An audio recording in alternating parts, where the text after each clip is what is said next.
I'm ready. Can you hear me? Can you hear me? Put the microphone under. I want us to listen to what is the keynote addresses. Can you hear me? I'll do witnessing before we go into the business of the day, which will be given by our guest speakers. Yes, I can hear you. You can hear me? Yes. So I can go ahead. Yes, Okay. Well, Mr. Chairman, ladies and gentlemen. Ladies and gentlemen, I think we have as they say in Nigeria, I stand on existing protocol, but not without us acknowledging ACEP and Haji Aushodi for this initiative, and also congratulating my dear children on today's ceremonies. Let me, in a few minutes, go down to what you call basic education, because we're dealing with early childhood. And I'm going to emphasize what is basic about basic education. And I'm going to do so in answering 5 questions. Question number 1, what is education? Ladies and gentlemen, education is not to be equated with mere schooling. It is a process that goes on through one's life, and it's a process of awakening and nurturing our potentials, whatever abilities that are innate with us and the ones we need to survive. We try to awaken this in the young person and nurture it throughout life. And as I was saying, it is not to be confused with mere schooling, because it passes through 4 interrelated routes. I mean education. There is incidental education. As people are trying to set up the technical facilities for this meeting, they've learned a few lessons through the incident. There is informal education. You're just going through life and you're acquiring experience. And there is a non-formal education pattern when you organize people, but outside the school system with the syllabuses and the examinations and so forth. And then there is the formalized, I repeat, formalized, that is, education is already there, but you now make it more formal, more regulated. So it doesn't have to be in school. You may even be out of school, but as long as there's a continuous process of awakening your potentials and nurturing these potentials, you are being educated. Question number 2, when does education begin? Ladies and gentlemen, it's certainly not the day you register in school. It's even not at birth. It is at conception. I repeat, it is not even at birth that education begins. It's in fact at conception, meaning that when that magic happens, nobody is even there to witness the conditions that will make it possible for the awakening of potentials are already there in the home, in the health of the woman, the mother, and so on. Number 3, what then is this basic education? In Nigeria, we make the mistake of saying this education, basic education is primary plus junior secondary. Ladies and gentlemen, this is fake. What was decided in 1990 by the international community was that process that brings you to a level where you have learned how to learn. When that was decided upon, it was then said that individual countries will determine the formal aspect, the formal dimension of this, bringing people to a level where they've learned how to learn. And it was decided by African ministers that if you make it universal primary, you will not be solving the problem, because the children will be only 11, 12 years old. You cannot send them into the world. And 2, the world has become so complex that the skills they need for life, for living in a life of further learning, are more complex. So let's make it primary plus junior secondary. It so happens that in the Anglophone countries of West Africa, where we have WAEC, basic primary, secondary 6+3. But ladies and gentlemen, when you go over to Togo and Niger, it is 6+4. And when you go beyond Cameroon to East and Southern Africa, it is 6+2. So it does not matter the number of years, but what you put into the years. So, but in fact, what we put into the years must be solid, solid, solid, because to live in life is to continue learning. So we bring children to a level where they've acquired sustainable skills, not the skills they learn today and forget tomorrow, for a life that says never stop learning, never stop learning.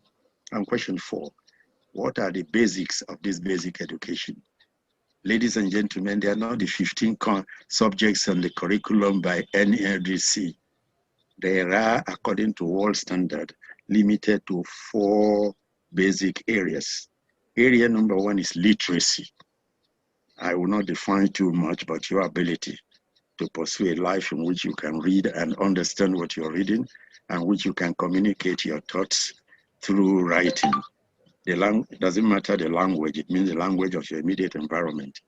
And you can go on and on. Area number 2 is numeracy. You cannot go through the world today without counting, without basic arithmetic skills, adding, subtracting, multiplying, and dividing. You cannot go through the world without counting 1, 2, 3. And sometimes, in most cases, people just put drawings here and there, and you are supposed to use drawings to know to move forward or to move backward or to go upwards or to go around. That is graphicacy. It's also part of this. And sometimes thoughts of people are represented by mere symbols. This is all part of numeracy. Then life skills, area number 3, meaning you are in life and you have to understand life and you have to adjust. So whatever you do to foster interpersonal relationship with other people through communication and working together, whatever you can do to understand your environment and adjust to it. Environment includes the physical environment and the social one. And whatever vocational skills you can acquire so that you can go through life. And this day and age, you cannot exclude in life skills, ICT fluency. Notice I have not said computer literacy, because ICT goes beyond computer, as we can see. It's a way of exploring whatever is in the cloud to make life better and activities faster, and it's moving by the day. It now rules the world. So there is no way you can say life skills without bringing in ICT competence, ICT versatility, meaning using it for different purposes, as people are already doing. And finally, and above everything else, the 4th area, lifelong learning skills. Ladies and gentlemen, if you say what is the meaning of geography and the teacher says it to you, he has not taught you anything. But if the teacher says, let's take our dictionary and look at G and GE and GO and GG until we discover geography, we have learned something, because next time when they say history, we know how to go about it. So learning to learn skills is a question of getting people to know how to search for knowledge, how to develop inquisitiveness in them, how to raise questions. When somebody says this is that, you can also say, what if I do it this way? And if you do this, you'll be able to follow through a life where, especially today's life, where creative thinking is the order of the day. And question number 5, perhaps the most important one. If we accept that education goes beyond schooling, but it includes schooling, if we accept that education begins from the day you are born, and that the home is in fact your first school, and the condition of the home, especially that of the mother, also conditions the progress you have both in school and out of school learning. And that for you to lay a solid foundation for this, beginning from the early years, you promote literacy, numeracy, life skills, and most important, life learning skills. But then how, since we are professionals, how do we inculcate, build on all these skills, especially in early childhood? I'm proposing from experience 8 major principles. One is, you can note, non-restrictive learning environment. In other words, when we say the classroom is the only place we are being restrictive, in life we learn both in and out of school. So in early life, childhood and basic education level, let's expose the child for both in class, to both in class and out of class. We mean life learning experiences. Two, and a fully integrated curriculum. What do I mean by that? You may say you are reading the history of Ajasa of Lagos, but in the process, you are reading, you are acquiring language, you are discussing with people, you are even doing calculations, you are even using your phone and computers. So what I'm saying here is that there is no clear-cut distinction between, say, mathematics and language and science and social science. They are all interrelated. And in early childhood, we try to build, to take all this together. And what is probably more important is that children come to us with all sorts of background variables, background conditions. And as teachers in early childhood trying to build a life of learning, we not say this one cannot learn, this one is too troublesome, this one is too talkative, this one is too shy. We go down to the level of each child and try to bring that child up from that level by solving, by addressing the problems they may be facing. This child could be the last child in the family, spoiled, or the only boy in the family, also spoiled, or from homes where there are no books and no language and no, the mother is not available, and so certain things have not been done. So each child comes to you with some handicap. Not all of them are visible. And for us to help each child to learn, we must offer psychosocial support to each child. And probably still very important, most of us teachers think our work is telling. It is not telling, it is guiding.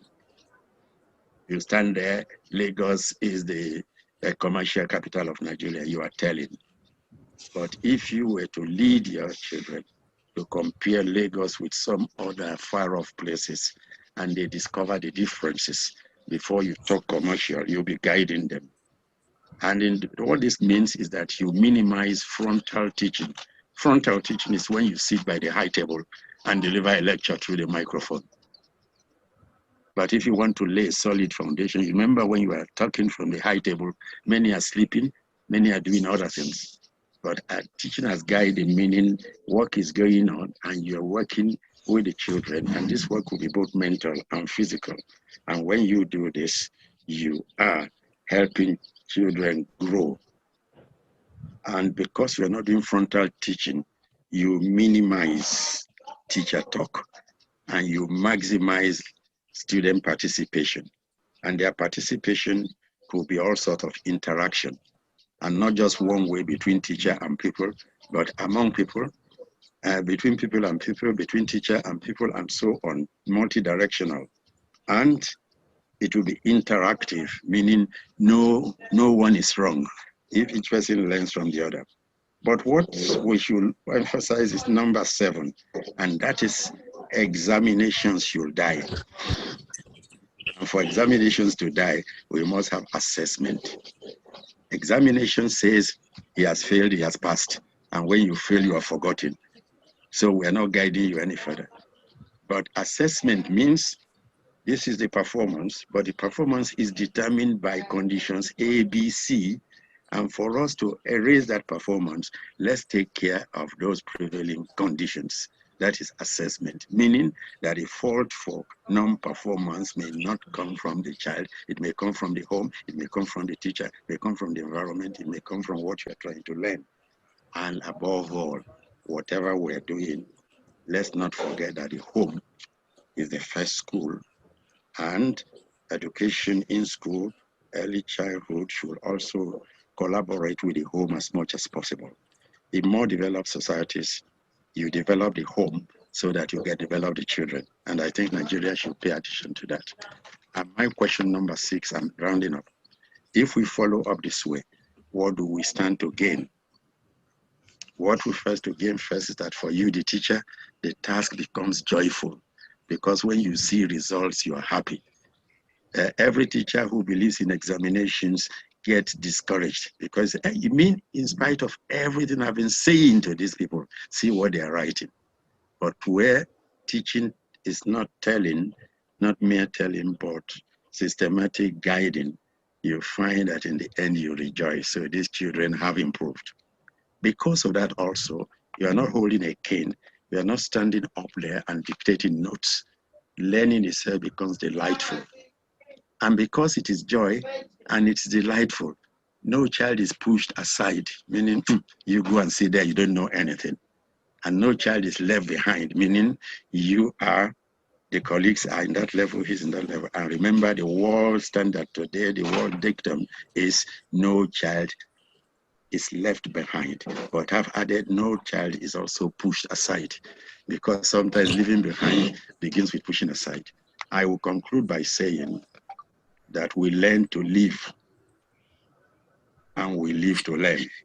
So let's lay a solid foundation. An early childhood through a solid foundation for lifelong learning, as I just said, is the key.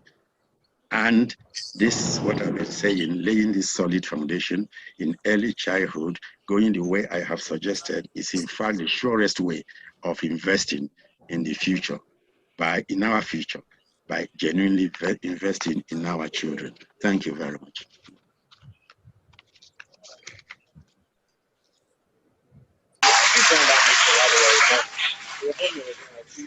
Thank you very much. Can you hear me, please? Can you hear me? Hello? Yes, we can hear you. Okay, thank you very much. Okay, let me say congratulations to the organizers of today's program. Happy Children's Day to our children, our wonderful children. On that note, Her Excellency, I wish to acknowledge your presence, all distinguished guests, our chairman for ACEP. Good day to everybody. I want to acknowledge the important role played by Elijah Oshodi in putting this program together. Having said that, I will just go on to the topic of my own lecture. Coping with the challenges of successful parenting in the 21st century. The child is said to be the father of man. I hope we all agree with that. This is supposed to be a paradox. And this actually refers to the theme of today's events. That is, investing in our future means investing in our children. So that paradox, the child is the father of man, simply means that today's child is the father of tomorrow. So the children of today, we are looking up to them to become, say, the future leaders. But in this paradox, they are the future fathers, because they become fathers and mothers and start raising children tomorrow.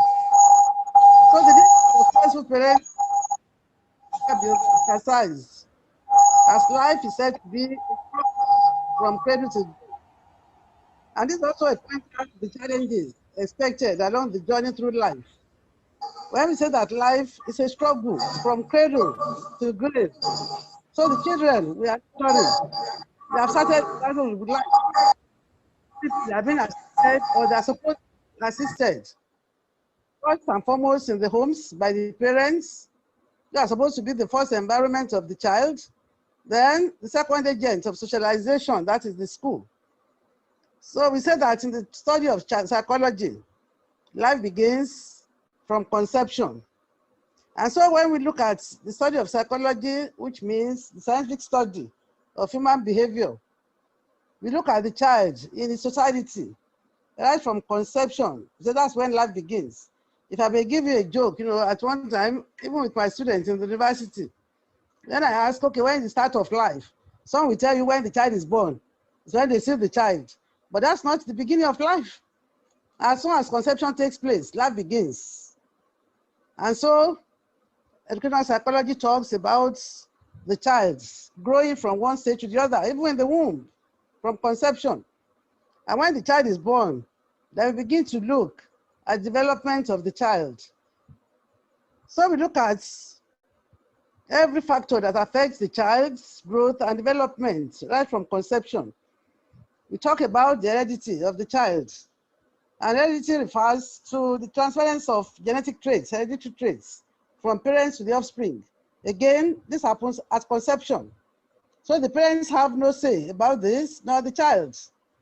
So whatever the child turns out to be in future, we should know that it is not the business of that child, it is not the fault, nor his responsibility. But as a result of genetic traits, he or she has inherited from the parents. So apart from the heredity, we talk about the environment of the child affecting the growth and development. And simply put, what we mean by environment? The environment is every other factor which affects the growth and development of the child from conception to adulthood, even to death. So such environment is not limited to the four walls of the classroom, as people usually say. The environment of the child begins even right from conception in the womb. That is the nature of the woman who's carrying the baby in the womb. And we also talk about factors like love. People will say that, how can you love a child that you have not seen? But there's a way by which we radiate love even to the unborn child in the womb. And this is the responsibility of both parents. In educational psychology, we say that, the environment of the child affects whatever the child is going to turn out to be. So the kind of love, the warmth in the home is the first environment. And then when the child moves to the school, that's the second agent of socialization and another environment of the child. The kind of children that the child identifies with, even at home, the siblings, and in the school environments, all other categories of children, the kind of teachers, the books used, whatever the child is taught, these are all parts of the environment. And these two factors are actually responsible for the growth and development of children. Responsible for where they are similar and when they are different. We talk about nature and nurture. This is when we are referring to heredity and environment. So when we look at the concept of education, because the topic is coping with the challenges of successful parenting in the 21st century, the study of the child itself comes up the educational psychology. And educational steps responsible. And the first aspect is the growth and development, which I'll be talking about. Then the second aspect is human learning. How does the child learn when the child begins schooling? Then the third aspect is the measurement and evaluation, or what some people refer to as tests and measurements. The tests and measurements, human learning, will come up under education. What is education itself? We say it's the process of providing information to an inexperienced person to help him or her develop physically, mentally, socially, emotionally, spiritually, politically, and economically. In other words, education can also be referred to as the process through which the individuals are made functional members of their society. It is a process, and we should always emphasize that. Gone were the days when people say that education, was the ability to read and write. No, I've gone past that. So it's the process by which facilities are trained, the process by which people acquire knowledge, and that's what we are doing for children in the school. And the emphasis nowadays, and this is where ACEP comes in, is catching them young. We talk about early childhood education because at a specific age. Right now, we say early childhood education starts from about age 2. They go to learn, to socialize. It's not meant for purely educational purposes, reading and writing.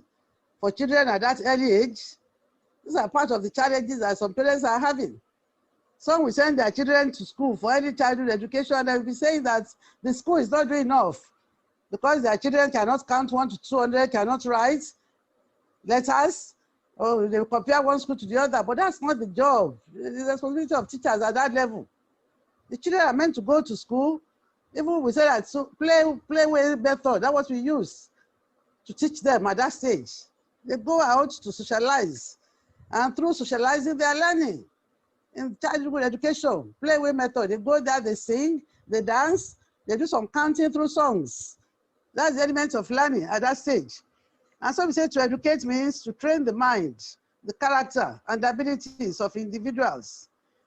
Thus, education is a fundamental human right that should be availed to all citizens, irrespective of age, sex, and nationality.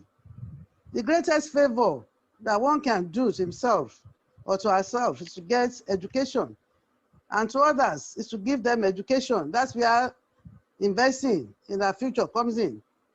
According to a Chinese proverb, education is the best legacy to give a child, because giving your child a skill is better than giving him 1,000 pieces of gold.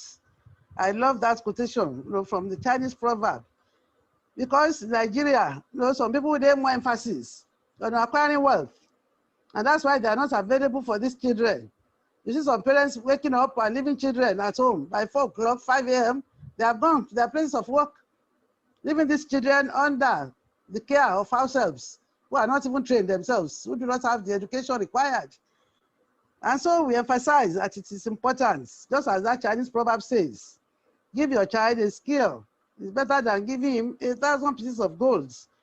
So the education of the child starts from the home, as I've said earlier on, with the first agent of socialization being the parents. And so the parents serve as the first teacher of the child. Hence, it is said that charity begins at home. Now, the demands of successful parenting in the 21st century. I will look at the charts I put in my write-up and go through it very briefly. There are 4 parenting styles that affect children when they are growing, especially at the childhood stage, early childhood stage. So the parenting style that is provided by the child is bound to have some effects. So I will look at the parenting styles, the description, and the effects on children. The first one is authoritarian. Authoritarian parenting style is characterized by rigidity and strict rules. And the results or the outcome, it can lead to depression in children. When a child lives under rigid control, strict rules, he cannot move or do anything by his own creativity or his own idea. Then the child, eventually, when he sees the other children around him or her, they'll become depressed because he's not allowed to make use of his or her initiative. Then the second parenting style is permissive. Permissive style is characterized by indulgence and no limit setting. Such a parent indulges the child, no limit setting. The child can do whatever he wants. In other words, the child can jump from table to the floor. Once the child says, "Oh, mommy, I want to do this." "Oh, go on do it." "I want to go out with my friend." "Oh, you can go ahead." "I want to do that." "Oh, you are free, go ahead." That is being permissive. And this can lead to poor impulse control. The child doesn't have any limits, so no control. He's free to do whatever he wants to do.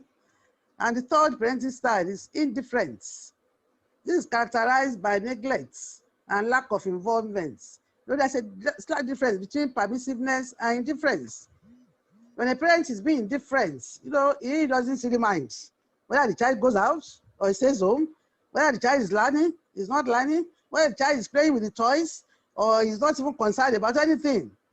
It's indifferent about it. Doesn't really matter. This is not the best for our children.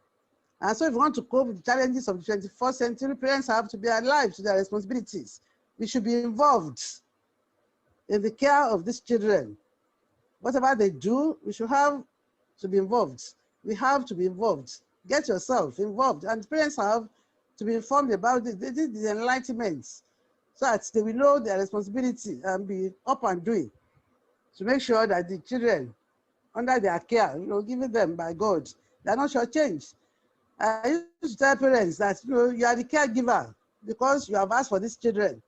So you have to be alive to your responsibility. And the fourth parenting style is reciprocal.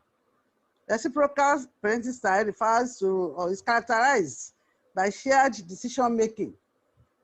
Shared decision making, even as young as they are in early childhood stage, you're able to let them talk to you as parents, show interest in their day-to-day activities. They have been sent to play groups to go and play. Yeah, when they come back, what exactly happened today? So it should be characterized by shared decision making, and the results is a sense of self-reliance. The child grows up to have sense to become self-reliant. He can take some initiatives. Is allowed to grow and to grow well. In general, it is said that experimental studies have indicated that the most effective parenting style involves consistency and reward for good behavior and punishments for undesirable behavior, both of which should occur when within the context of a warm and loving environment. If the child grows up to know love, then the child will show love to other people. It's the environment. But if the child sees the management of the parents as being undesirable, as being a kind of punishment, the child will develop to be strict and unloving to everybody around him or her because he believes that's what is expected of him. And so we look at, after considering the different parenting styles, the stages in growth and development. Our emphasis today is really on early childhood education, but there are some stages in educational psychology that the children have to go through before they become adults. And this calls for some challenges for parents who are supposed to bring them up, to make them become responsible adults in future. The first stage is the neonate period, from birth to 2 weeks, when the child is completely dependent on the caregiver or the parents or the mother. Then infancy period, that's from 2 weeks to age 1, when the child is still learning to do things by looking at the parent or the caregiver. He still needs help, even at that stage. Then the early childhood stage, from that age 1 to 3, 4. At this stage, we encourage parents to allow their children to move out. But at that stage, the child begins to refuse being babied. They come to that stage by age 2. He wants to do things himself or herself. And the child that is allowed to grow, to learn to do things himself, becomes self-reliant. So there is need for children to go from their home to the school for early childhood education, to go and play. We encourage the use of play method, which I've talked about.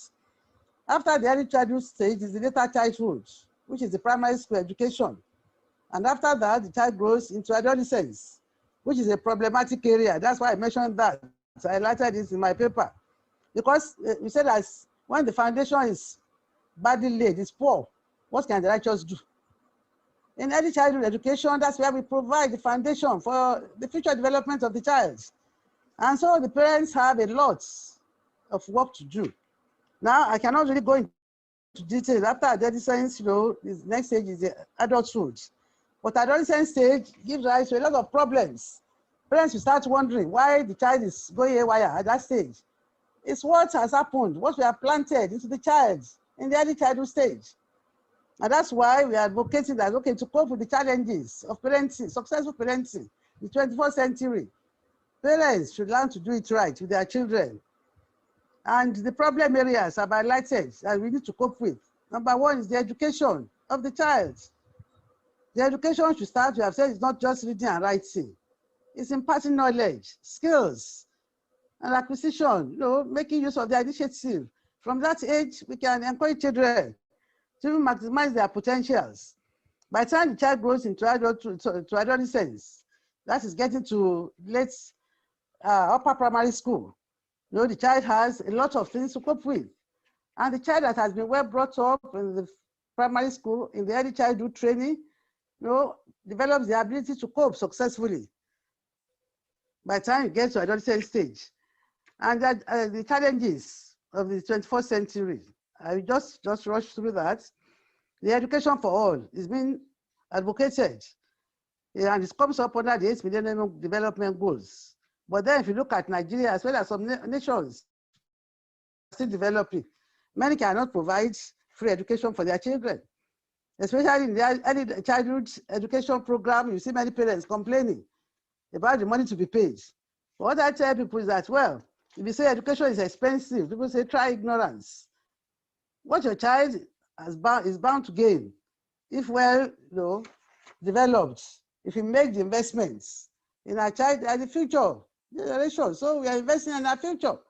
And so that calls for parents to work hand in hand and appealing to government also to put in more funding into our educational system, right from the early childhood education, so that our children will be well developed and provided around the education to be up in life as well.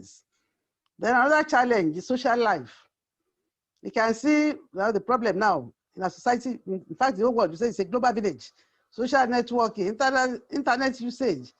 Children from that early childhood program at that level, many of them have started making use of the internet, not only the computer.